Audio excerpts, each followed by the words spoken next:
Selama 2 tahun Lamonyo diburu polisi ceruk kasus perampokan di desa Keluang Tungkal Ilir Banyuasin, sehingga menyebabkan korban bernama Sungkono mati. Akhirnya RZ berhasil ditangkap polisi. Juru penangkapan tersangka yang sudah berusaha melakukan perlawanan ini harus ditembak sekilnya oleh polisi. RZ yang jalani pemeriksaan di ruang Satreskrim Polres Banyuasin jelaskan kalau dia tidak nyangko sama sekali kalau korban dari aksi kejahatannya waktu itu mati. Dirinya dewe habis kejadian itu langsung pergi dengan ngajak anak bininya yang masih kecil. Dari sejak kejadian itu kita kabur ya? Iya. Kabur? Kemana kabur? Ke Prabu Muli. Dengan keluarga atau ngapung? DWA dulu. Kemudian? Baru ngajak anak bini. Ya. Karena apa itu? Takut? Iya. Iya takut. Melakukan aksi ini sudah berapa kali di situ? Udah 3 kali masuk yang ini lah.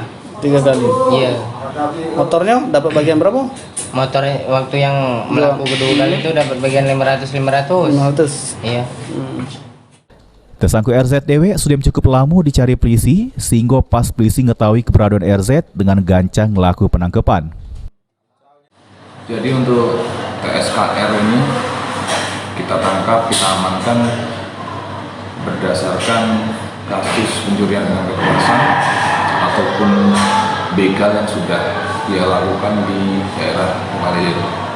Untuk tersangka sendiri kita tangkap di wilayah Tukalilir berdasarkan hasil penyelidikan yang sudah kita laksanakan selama kurang lebih 3 hari.